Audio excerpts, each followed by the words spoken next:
بسم اللہ الرحمن الرحیم وبہ نستعین انہ خیر ناصر ومعین وصلی اللہ علی محمد واہل بیتہ الطیبین الطاہرین۔ بسم اللہ الرحمن الرحیم۔ الذين ينقضون عهد الله من بعد ميثاقه ويقطعون ما أمر الله به أن يوصل ويفسدون في الأرض أولئك هم الخاسرون۔ کیف تکفرون باللہ وکنتم امواتا فاحیاکم ثم یمیتکم ثم یحییکم ثم الیہ ترجعون۔ هو الذی خلق لکم ما فی الارض جمیعا ثم استوى إلى السماء فسواهن 7 سماوات وهو بكل شيء عليم۔ الحمدللہ ہماری گفتگو سورہ بقرہ میں تھی۔ سورہ بقرہ میں ہم لوگ پہنچے ہیں 27 نمبر آیت تک۔ 26 نمبر آیت میں خداوند متعال نے ان لوگوں کا جواب دیا کہ جو لوگ اس بات پر اعتراض کرتے ہیں کہ خدا قرآن میں مختلف مثالیں کیوں ذکر کرتا ہے۔ ان مثالوں کا فلسفہ بیان کرتے ہوئے آخر میں یہاں تک بات پہنچی کہ خدا ہدایت بھی دیتا ہے اور خدا گمراہ بھی کرتا ہے، لیکن گمراہ فقط فاسقوں کو کرتا ہے۔ تو آج والی جو آیت ہم پڑھنے جا رہے ہیں، اس آیت کے اندر ان فاسقین کی خصوصیات کو بیان کیا جا رہا ہے۔ جو لوگ فاسق ہیں، نافرمان ہیں، خدا کی اطاعت کے دائرے سے باہر نکل جاتے ہیں، ان کی خاصیت کیا ہے۔ اس 27 نمبر آیت میں خدا فاسقین کی 4 خصوصیتوں کو بیان کرتا ہے۔ پہلی خاصیت ان فاسقوں کی یہ ہے کہ یہ پیمان خدا کو توڑ دیتے ہیں، پیمان خدا کی پاسداری نہیں کرتے۔ 2، جن روابط کو قائم رکھنے کا خدا حکم دیتا ہے، ان روابط کو بھی یہ ختم کر دیتے ہیں۔ 3، یہ لوگ زمین کے اندر فساد کرتے ہیں۔ 4، یہ لوگ گھاٹے والے ہیں اور نقصان والے ہیں۔ یہ 4 خاصیتیں فاسقین کی ہیں کہ انشاءاللہ ہر ایک خاصیت کے بارے میں اجمالی بیان عرض کرتا ہوں، لیکن آیت کے ترجمے کے ساتھ۔ الذین ینقضون عہد اللہ من بعد میثاقہ، یہ فاسقین وہ لوگ ہیں جو عہد الہی کو، پیمان الہی کو باندھنے کے بعد، مضبوط کرنے کے بعد توڑ دیتے ہیں۔ یہ ان کی پہلی خاصیت ہے۔ اچھا، اس پیمان الہی سے اور عہد الہی سے کیا مراد ہے؟ کون سا وہ عہد اور پیمان ہے کہ جو فاسقین پہلے مرحلے میں تو وہ پیمان باندھتے ہیں، پھر اس کو توڑ دیتے ہیں؟ تو اس کا جواب یہ ہے کہ یہ جو پیمان ہے، یہ جو عہد ہے، یہ وہی فطرت توحیدی ہے، یعنی خداوند متعال نے انسان کو ایسا بنایا ہے کہ فطرتاً وہ کمال کے ساتھ عشق کرتا ہے، محبت کرتا ہے۔ یہ انسان کی سرشت، انسان کی نہاد اور انسان کی ذات کے اندر موجود ہے۔ انسان کمال سے محبت کرتا ہے۔ یہ انسان کی فطرت میں جو خدا نے میلان رکھا ہے، اس میلان کو عہد کا نام دیا گیا ہے۔ یعنی آپ کو کوئی بھی انسان نہیں ملے گا جو کمال سے محبت نہ کرتا ہو۔ اس کی بہترین دلیل یہ ہے کہ آپ ظالم کو بھی ظالم کہیں گے تو اسے برا لگے گا، کیونکہ اس کی فطرت ظلم سے نفرت کرتی ہے۔ اگر ظالم کو بھی آپ عادل کہیں گے تو اسے اچھا لگے گا۔ یہ کس نقطے کو بیان کر رہا ہے؟ یہ اس نقطے کو بیان کر رہا ہے کہ انسان کی فطرت کی بنیاد اچھائی پہ رکھی گئی ہے۔ یہ جو انسان کی اس طریقے سے تخلیق ہے، گویا کہ یہ ایک طرح کا پیمان ہے، میثاق ہے، عہد ہے، وعدہ ہے، جو خداوند متعال نے انسان کی حقیقت سے لیا ہے۔ انسان جب اس عہد فطرتی کو بھلا دیتا ہے تو پھر انسان خدا کی نافرمانی میں آ جاتا ہے۔ یہ سورہ یاسین میں ہے نا، الم اعہد الیکم یا بنی آدم، اے بنی آدم کیا ہم نے تم سے عہد نہیں لیا، پیمان نہیں لیا کہ اچھائیوں سے محبت کرو گے، خدا کی بندگی کرو گے، اللہ تعبد الشیطان، شیطان کی بندگی نہیں کرو گے، شیطان کے بندے نہیں بنو گے۔ یہ فطرت میں رکھا ہے۔ اور امیر بیان امیر المؤمنین نہج البلاغہ کے پہلے خطبے میں بھی اس نقطے کی جانب اشارہ فرما رہے ہیں کہ خدا نے اصلاً انبیاء کو بھیجا ہے لیستعدوہم میثاق فطرتہ، تاکہ ان کو فطرت والا پیمان عہد یاد دلائیں۔ یہ انبیاء کا کام ہے۔ تو فاسق بندہ اس عہد الہی کو توڑ دیتا ہے۔ الذین ینقضون عہد اللہ من بعد میثاقہ، اس عہد کو محکم اور مضبوط کرنے کے بعد یہ انسان کیا کرتا ہے؟ اس میثاق کو توڑ دیتا ہے۔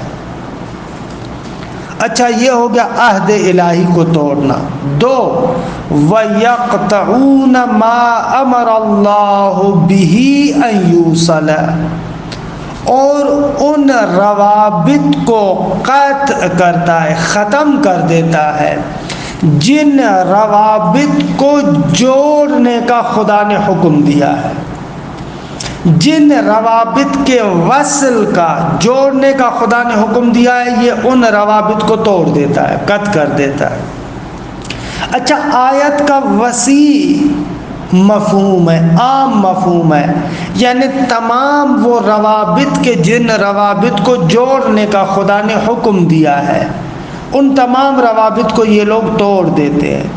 اچھا، وہ روابط اپنے رشتہ داروں کے ساتھ بھی ہو سکتے ہیں کہ جن کو صلہ رحم کہا جاتا ہے، جو آپ کے رشتہ دار ہیں، آپ ان کے ساتھ صلہ رحمی کریں، صلہ رحمی کریں یعنی اپنے روابط کو مضبوط کریں ان سے۔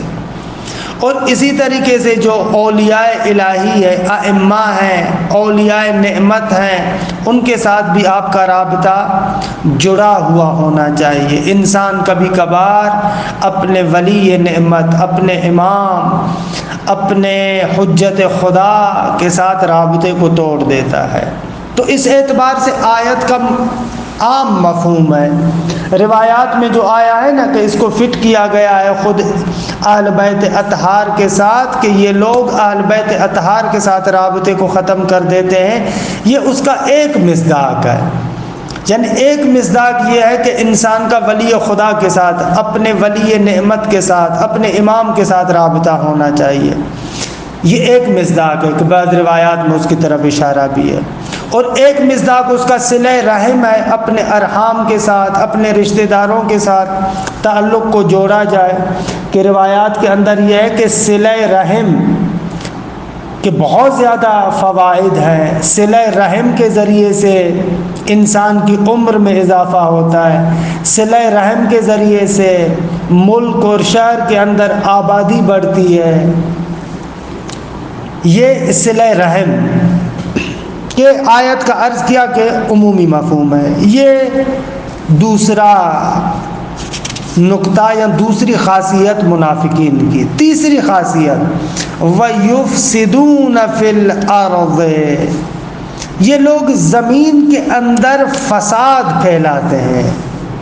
واقعاً اسی طریقے سے جب انسان فاسق ہو جائے، خدا کا نافرمان ہو جائے، خدا کی بندگی سے باہر نکل جائے، تو یہ بندہ پھر شیطان کی بندگی میں آ جاتا ہے، اپنے نفس امارہ کی بندگی میں آ جاتا ہے۔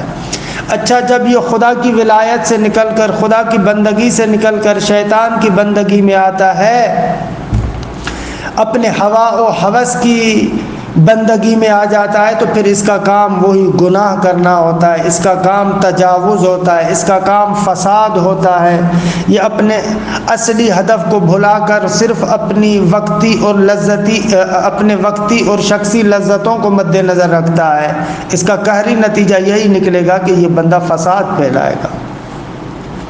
اچھا، چوتھی خاصیت ان کی یہ ہے کہ یہ گھاٹے والے ہیں، نقصان والے ہیں، کیونکہ انہوں نے اپنا اصلی جو سرمایہ، چاہے مادی ہو چاہے روحانی ہو، اس کو غلط طریقے سے استعمال کیا۔ اس سرمایہ سے ان لوگوں نے اپنے کمال اور سعادت کا فائدہ نہیں لیا۔ خوب جو اپنا اصل سرمایہ اس طریقے سے کھو دے تو ظاہر سی بات ہے کہ وہ بندہ گھاٹے والا ہوتا ہے۔ یہ اس آیت کے بارے میں اجمالی بیان۔ الذین، یہ فاسقین وہ ہیں، ینقضون عہد اللہ من بعد میثاقہ، اس عہد خدا کو باندھنے کے بعد توڑ دیتے ہیں، ویقطعون، اور قطع کرتے ہیں، توڑ دیتے ہیں کس کو؟ ما، ان روابط کو، امر اللہ بھی، کہ جن روابط کے بارے میں خدا نے امر کیا ہے کہ ان یوصل، ان کو جوڑا جائے، یہ ان کو بھی قطع کر دیتے ہیں۔ وَيُفْسِدُونَ فِي الْأَرْضِ، اور زمین کے اندر فساد پھیلاتے ہیں۔ اولئک هم الخاسرون، یہی لوگ خسران والے ہیں، گھاٹے والے ہیں، اپنے سرمایہ کو ختم کرنے والے ہیں۔ اچھا، خداوند متعال اس کے بعد والی آیت میں انسان کے تکامل کے 5 مراحل کو ذکر کرتا ہے۔ جب انسان کے بارے میں عرض ہوا نا کہ جب وہ فاسق بن جاتا ہے تو اس کے اندر یہ خباثتیں آ جاتی ہیں، یہ بری صفتیں آ جاتی ہیں، تو اب خداوند متعال انسان کی سرزنش کر رہا ہے، توبیخ کر رہا ہے کہ تو کیسے خدا کی نافرمانی کرتا ہے، تو کیسے خدا کو چھوڑ دیتا ہے، جبکہ انسان کے 5 سیر تکاملی، کمال اور ارتقاء کے 5 مراحل کو خدا ذکر کرتا ہے۔ پہلا مرحلہ یہ ہے کہ اے انسان، تم اپنے عناصر اولی پر نگاہ کرو۔ ابتدائی جو تمہارے عناصر تھے وہ مٹی ہے، وہ پتھر ہے، تمہیں اس خاک اور مٹی سے بنایا گیا ہے۔ تمہارا پہلا مرحلہ یہ خاک کا مرحلہ ہے، مٹی کا مرحلہ ہے۔ اچھا، ان ابتدائی عناصر سے تمہیں ایک موجود زندہ بنایا، حی اور زندہ موجود بنایا، یہ دوسرا مرحلہ۔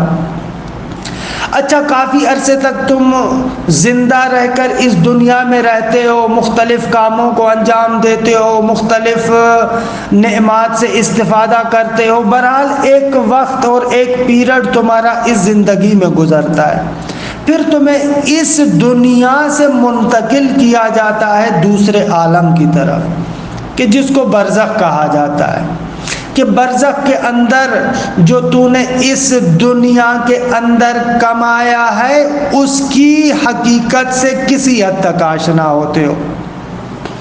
مکمل طریقے سے آشنائی ابھی نہیں ہوتی، لیکن بہرحال کسی حد تک تم ان سے آشنا ہوتے ہو کہ تو نے کیا کیا کیا۔ پھر آخری اور 5ویں مرحلے میں انسان کو برزخ سے خدا کی بارگاہ کی جانب منتقل کیا جاتا ہے کہ یہ آخری وہ معاد ہے کہ انسان خدا کی طرف پلٹ کے جاتا ہے، کہ انشاءاللہ اس کے بارے میں ہم نے دوسرے مقامات پر معاد کے بارے میں تفصیلی گفتگو کی ہے، لیکن اس آیہ کریمہ سے بھی پتہ چل رہا ہے کہ معاد خدا کی جانب پلٹنے کا نام ہے، خدا کی طرف انسان پلٹتا ہے۔ ان 5 مراحل کو انسان کے بارے میں ذکر کیا جاتا ہے۔ اچھا، میں آیت کا ترجمہ کرتا ہوں۔ کیف تکفرون باللہ، کہ یہ کیف استفہام انکاری بھی ہے اور اس کے اندر ایک توبیخ، سرزنش، وہ والا مفہوم یہاں پر موجود ہے۔ کیف تکفرون باللہ، کیسے خدا کا انکار کرتے ہیں، کس طرح یہ لوگ خدا کا انکار کرتے ہیں، جبکہ خدا وہ ہے جس نے تجھے ان 5 مراحل سے گزارا۔ پہلا مرحلہ وَكُنْتُمْ أَمْوَاتًا، در حالی کہ تم مردہ تھے۔ مردہ تھے سے مراد یہاں پر وہی عناصر اولی میں خاک وغیرہ میں تھے، اس مرحلے کی طرف اشارہ ہے۔ فَأَحْيَاكُمْ، پھر انہی عناصر سے خدا نے تجھے زندہ بنایا۔ ثُمَّ يُمِيتُكُمْ، پھر کافی عرصے تک تم اس دنیا میں رہتے ہو، پھر خدا تمہیں موت دیتا ہے۔ موت سے بھی مراد یہاں پر ایک اور عالم کی طرف منتقل کرتا ہے خدا، یعنی ایک تکاملی اور ارتقائی مرحلہ ہے۔ آپ دیکھیں انسان کے جو عناصر اولی ہے، ابتدائی عناصر، آپ دیکھیں جو انسان کے ابتدائی عناصر ہیں، جیسے مٹی ہے، خاک ہے، اس سے جب انسان جنین اور جنین کے بعد ایک زندہ انسان بنتا ہے، تو یہ بھی ایک تحول ہے نا، تکامل ہے نا، کہ انسان کی حقیقت وہ مٹی ہے، اس مٹی سے انسان اس مرحلے تک پہنچتا ہے، ارتقا پیدا کرتا ہے۔ تو عیناً اسی طریقے سے انسان جب اس دنیا سے مرتا ہے تو یہ بھی ایک طریقے کا ارتقا ہے، یہ بھی ایک طریقے کا تکامل ہے۔ جیسے پہلے مٹی کے مراحل میں تھا، پھر انسان کے مرحلے میں بنا، اب اس دنیا کے بعد جب انسان مرتا ہے تو برزخ میں ایک تکاملی مرحلے کو طے کرتا ہے۔ تو موت اس ارتقاء اور تکامل کا نام ہے۔ ثم یمیتکم، خدا پھر تمہیں اس دنیا سے موت دے دیتا ہے۔ ثم یحییکم، اس کے بعد خداوند متعال اس برزخ کے اندر تمہیں زندہ کرتا ہے۔ ثم الیہ ترجعون، پھر آخری مرحلہ وہ ہے کہ جس مرحلے میں تمہیں خداوند متعال خود اپنی بارگاہ کی طرف منتقل کرتا ہے۔ یہ اس آیہ کریمہ کا اجمالی بیان کہ اس میں بھی بہت سارے نکات ہیں۔ ایک نکتہ یہ کہ انسان کو یہ بتایا جا رہا ہے کہ انسان جب ان تکاملی مراحل کو طے کر رہا ہوتا ہے، اس سے پتہ چل رہا ہے کہ انسان کو وجود دینے والا اور مختلف کمالات تک پہنچانے والا خدا ہے، کیونکہ موت تو انسان کے اپنے ہاتھ میں نہیں ہے، حیات تو انسان کے اپنے ہاتھ میں نہیں ہے۔ جو یہ مراحل انسان کو عطا کر رہا ہے، یقیناً وہ ایک دوسری ذات ہے۔ اچھا، ایک تو یہ کہ تمہارے اندر یہ سارا سیر تکاملی اس خدا کی جانب سے ہے۔ یہ کون سا خدا ہے جو تجھے ان مراحل سے گزارتا ہے؟ وہ بہت ہی مہربان ہے، اس کی تجھ پر بہت زیادہ مہربانی ہے۔ اس نے اصلاً پوری کائنات تمہارے لیے بنائی ہے، تمہارے فائدے کے لیے بنائی ہے۔ خداوند متعال نے جو یہ پورا عالم تخلیق کیا ہے، یہ عالم تمہارے لیے۔ هو الذی خلق لکم ما فی الارض جمیعا، یہ اللہ وہی ہے جس نے تمہارے فائدے کے لیے تمام ان چیزوں کو خلق کیا ہے جو زمین کے اندر ہیں، حتیٰ زمین اور زمین کے اندر جتنی چیزیں ہیں وہ تمہارے فائدے کے لیے ہیں، تمہارے لیے بنائی ہیں۔ ثم استوى الى السماء، پھر خداوند متعال نے آسمان کا ارادہ کیا۔ استوا یعنی وہی تسلط، پیدا کرنے کی قدرت، تدبیر، یہ مراد ہے۔ ثم استوى الى السماء، پھر آسمان کی طرف وہ متوجہ ہوا۔ فسواهن سبع سماوات، پھر ان آسمانوں کو 7 آسمانوں کی صورت میں مرتب کیا۔ وهو بكل شيء علیم، خدا وہ ہے جو ہر شے سے آگاہ ہے، ہر چیز کا علم رکھتا ہے۔ کہ اس آیہ کریمہ کے اندر ان نکات کو بیان کیا جا رہا ہے کہ کائنات کے اندر جتنی بھی نعمتیں، چاہے معدنیات ہوں، چاہے نباتات ہوں، چاہے حیوانات ہوں، یہ ساری کی ساری نعمتیں انسان کے فائدے کے لیے ہیں۔ یعنی دوسرے لفظوں میں خدا نے یہ پورا جہان انسان کی خدمت کے لیے بنایا ہے۔ انسان تو کتنا با ارزش ہے، تو کتنا قیمتی ہے، کتنی تمہاری ارزش ہے، کیوں کبھی کبھار تم اپنے آپ کو معمولی سے معمولی چیزوں پر بیچ دیتے ہو؟ تمہاری بہت زیادہ عظمت ہے۔ اچھا، اس آیت کے اندر دیکھیں 2-3 نکات ہیں۔ ایک تو یہ ہے کہ اس آیت کا اختتام ہو رہا ہے وَهُوَ بِكُلِّ شَيْءٍ عَلِيمٌ، اس پر توجہ کریں کیونکہ یہ پوری جو کائنات بنی ہے، اس پوری کائنات کی علت غائی خود خداوند متعال ہے۔ خود خداوند متعال کا علم سبب بنا کہ اس کائنات کو بنائے۔ دیکھیں یہ کلام کے اندر بھی لمبے چوڑے مباحث موجود ہیں، دوسری جگہوں پر بھی یہ مباحث ہوتے ہیں کہ وجہ تخلیق کائنات کیا ہے، آیا اس کائنات کی خلقت کی کوئی غرض اور غایت ہے یا نہیں ہے۔ تو یہاں پر اشاعرہ کہتے ہیں افعال اللہ لا یعلل بالاغراض، افعال الہی کی کوئی غرض و غایت نہیں ہے۔ معتزلی اور شیعہ امامیہ متکلمین کہتے ہیں کہ غرض و غایت ہے، لیکن وہ غرض و غایت لوگوں کے فائدے کے لیے ہے۔ لیکن یہاں پر حکماء کی نظر ان سب لوگوں سے دقیق ہے، جو قرآن سے بھی زیادہ سازگار ہے۔ وہ نظر یہ ہے کہ خدا کی غرض و غایت خود اپنے کمالات ذاتی ہے، یعنی کائنات کی تخلیق خود خدا کی ذات ہے، غایت اور غرض خود خداوند متعال ہے، کیونکہ وہ عالم مطلق ہے، وہ نظام احسن کا علم رکھتا ہے۔ جب وہ نظام احسن کا علم رکھتا ہے، اس نظام احسن کو وجود دے سکتا ہے کیونکہ قادر مطلق ہے، اور دینا بھی چاہیے کیونکہ فیاض ہے، جواد ہے، جود و سخا کرنے والا ہے۔ لہذا بنیادی طور پر علم الہی سبب بنتا ہے کہ خدا اس پوری کائنات کو وجود دے۔ لہذا اس کائنات کی تخلیق کے مراحل کو ذکر کرنے کے بعد خداوند متعال اپنے علم پر اختتام کرتا ہے وَهُوَ بِكُلِّ شَيْءٍ عَلِيمٌ۔ ایک یہ نقطہ۔ دوسرا نقطہ یہ کہ یہ جو سماء اور آسمان ہے، قرآن مجید کے اندر مختلف معانی میں استعمال ہوا ہے۔ ہم نے پہلے بھی عرض کیا، سماء کا لغوی معنی ہے جہت بالا، اوپر۔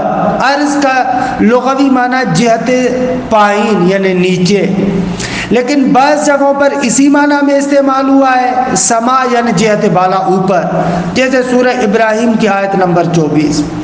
بعض جگہوں پر آسمان اور سماء سے مراد یہ زمین کی فضا ہے کہ میں پہلے عرض کر چکا ہوں، جیسے سورہ کاف کی آیت نمبر 9، سورہ انبیاء کی آیت نمبر 32، وہاں پر آسمان سے مراد یہ زمین کی فضا ہے۔ اچھا، بعض جگہوں پر آسمان سے مراد آسمانی سیارات ہیں اور ان کے مقامات ہیں، جائیگاہ ہے، جیسے سورہ فصلت کی آیت نمبر 11 میں ہے۔ اور بعض جگہوں پر سما اور آسمان سے مراد مراتب عالی ہے، عالم بالا مراد ہے، جیسے سورہ سجدہ کی آیت نمبر 5، یدبر الامر من السماء الی الارض۔ تو یہ آسمان سے مراد ہے مختلف معانی۔ یہاں پر جو خداوند متعال فرما رہا ہے، یہاں پر دوسرا معنی بھی ہو سکتا ہے، تیسرا معنی بھی ہو سکتا ہے، یعنی زمین کی فضا بھی مراد ہو سکتی ہے اور آسمانی جو سیارات ہیں وہ بھی مراد ہو سکتے ہیں۔ اچھا، اب آ جاتے ہیں 7 آسمانوں کی طرف۔ 7 سے کیا مراد ہے؟ ثم استوى الى السماء فسواهن 7 سماوات۔ بعض لوگوں نے کہا ہے کہ 7 سے مراد یہاں پر 7 کا ہندسہ اور عدد نہیں ہے، بلکہ کثرت مراد ہے، کہ اس جہان کے اندر بہت سارے سیارات ہیں، بہت سارے آسمان ہیں۔ بعض لوگوں نے ایسے مراد لیا ہے۔ بعض نے کہا ہے کہ نا آغا 7 کا عدد جو قرآن مجید میں آیا ہے، یعنی واقعاً 7 آسمان ہیں۔ یہ جتنے بھی سیارات، یہ جتنے بھی آپ ستارے، یہ سب کو دیکھ رہے ہیں، یہ سارے کے سارے، یہ جتنے بھی کہکشاں ہیں، یہ سب کے سب ابھی آسمان اول پر ہیں۔ اس کے اوپر 6 آسمان اور ہیں کہ جو ابھی تک انسان کشف نہیں کر پایا۔ ایسے مراد ہے 7 آسمانوں سے، کہ ان آیات کو ابھی دیکھتے ہیں خود تفسیر شبر کے اندر، کہ تقریباً مطلب یہی تھا کہ جو عرض ہوا آپ کے سامنے یہی تھا، یعنی یہاں پر، وگرنہ قرآن تو دیگے لامحدود حقائق پر مشتمل ہے۔ ہم جو یہاں پر سادہ سا بیان کرنا چاہ رہے تھے وہ یہی مطلب تھا۔ الذین ینقضون عہد اللہ، کہ آغا شبر کہہ رہے ہیں کہ اس عہد سے مراد کیا ہے؟ ما رکز فی عقولہم من الحجت علی التوحید وصدق الرسول وما اخذ فی عالم الذر من الاقرار للہ بالربوبیہ ولمحمد بالنبوہ ولأہل بیتہ بالولایہ۔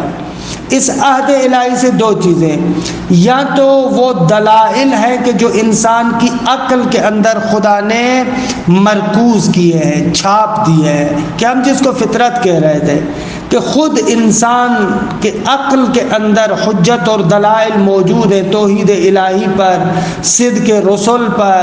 یہ دلائل خود خداوند متعال نے انسان کی فطرت کے اندر رکھے ہیں۔ یا عہد سے مراد وہی عہد ہے کہ جو عالم ذر میں لیا گیا تھا، کہ عالم ذر میں خداوند متعال نے بندوں سے اپنی ربوبیت کا اقرار لیا، پیغمبر اکرم کی نبوت کا اقرار لیا، اور اہل بیت اطہار کی ولایت کا اقرار لیا۔ دونوں میں سے کوئی ایک ہو سکتا ہے، کہ ہم نے عام معنی کیا کہ عہد الہی یعنی وہی فطرت، من بعد میثاقہ، اے احکام ہی، اس عہد کو مضبوط کرنے کے بعد یہ لوگ توڑ دیتے۔ وَيَقْطَعُونَ مَا أَمَرَ اللَّهُ بِهِ أَن يُوصَلَ، اب بیان کر رہے ہیں کہ وہ ما امر اللہ بہ ان یوصل کیا ہے؟ من الارحام، جو رشتہ دار ہیں، والقرابات، جو وہی اقربا ہے، سیما صلۃ النبی و مودۃ ذی القربا، اور خصوصیت سے پیغمبر کے ساتھ جو ان کا رابطہ ہے، اہل بیت اطہار کے ساتھ جو مودت کا رابطہ ہے، اس کو یہ لوگ توڑ دیتے ہیں۔ وَيُفْسِدُونَ فِي الْأَرْضِ، یعنی بسبب قطع ما فی وصلہ نظام العالم وصلاحہ، جس کے جوڑنے میں اس عالم اور جہان کا نظام ہے، اس کی صلاح ہے، اس کو کیا کرتے ہیں یہ لوگ؟ توڑ دیتے ہیں، لہذا فساد برپا ہو جاتا ہے۔ جس صلہ رحم کی خدا نے بات کی اس کو یہ لوگ توڑ دیتے ہیں۔ اولئک هم الخاسرون، اچھا یہ کیوں گھاٹے والے؟ لما ساروا الی النیران وحرموا الجنان، اس لیے کہ یہ جہنم کی طرف چلے جاتے ہیں، اس وجہ سے جنت سے محروم ہو جاتے ہیں، لہذا یہ لوگ گھاٹے والے ہیں۔ کہ ہم نے عرض کیا تھا کہ وہ اپنا سرمایہ کھو دیتے ہیں۔ کیف تکفرون باللہ، الخطاب لکفار قریش، آغا کے بقول یہ خطاب کفار قریش کے ساتھ ہے، لیکن مخصوص کرنے کی ضرورت بھی نہیں ہے۔ آپ کلن عمومی بات بھی کر سکتے ہیں کہ ہر وہ بندہ جو اس کی طرف توجہ رکھتا ہے، قرآن کا مخاطب ہے، اس سے خطاب ہو رہا ہے۔ وَكُنْتُمْ أَمْوَاتًا، اس موت سے کیا مراد ہے؟ أَنَاصِرَ وَأَغْذِيَةً وَأَخْلَاطًا وَنُطْفًا وَمَا يَتْبَعُهَا إِلَى وُلُوجِ الْأَرْوَاحِ فِي أَصْلَابِ آبَائِكُمْ وَأَرْحَامِ أُمَّهَاتِكُمْ، یعنی وہ ابتدائی عناصر، مٹی، خاک، پانی وغیرہ، وہ غذا، وہ اخلاط، وہ نطفہ یا اس نطفے کے بعد جتنے بھی مراحل ہیں، یہاں تک کہ اس انسان کے اندر روح کو پھونک دیا جاتا ہے۔ درست ہے، یہ سارے مراحل فی اصلاب آبائکم و ارحام امہاتکم، اپنے آباء و اجداد کے صلب میں تھے، اپنے امہات کے رحم میں تھے، یہ جتنے آپ مراحل گزار چکے، ان مراحل میں آپ لوگ مردہ تھے، موت سے یہ مراد ہے۔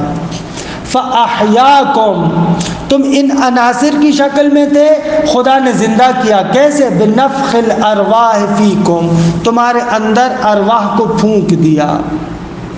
آگا کہہ رہے ہیں یہاں پر دیکھیں فا کے ساتھ عطف ہو رہا ہے، وَعُطِفَ بِالْفَا، فا کے ذریعے سے عطف کیا گیا، کیوں؟ لِتَأْتِي بِالْمَوْتِ بِلَا تَرَاخٍ، کیونکہ موت کے بعد، ان عناصر کے بعد زندگی کا مرحلہ فوراً آ جاتا ہے۔ لیکن والبواقی بثم، لیکن بعد والوں میں عطف ثم کے ذریعے سے، کیونکہ مرحلہ وہ لمبا ہوتا ہے، للتراخی، مہلت کی وجہ سے۔ ثم یمیتکم، جب انسان اس دنیا میں ہوتا ہے تو اچھا خاصا عرصہ رہتا ہے، پھر کافی عرصے کے بعد اس کو موت آتی ہے۔ یمیتکم فی ہذہ الدنیا ویقبرکم، تمہیں قبر میں ڈال دیتا ہے۔ ثم یحییکم فی القبور، قبر کے اندر تمہیں پھر زندہ کرتا ہے۔ وَيُنَعِّمُ فِيهَا الْمُؤْمِنِينَ وَيُعَذِّبُ فِيهَا الْكَافِرِينَ، اس قبر کے اندر مومنین کو نعمتیں دیتا ہے، کفار کو عذاب دیتا ہے۔ او فی القیامہ، یعنی ثم یحییکم فی القیامہ، آپ ایسے بھی کہہ سکتے ہیں۔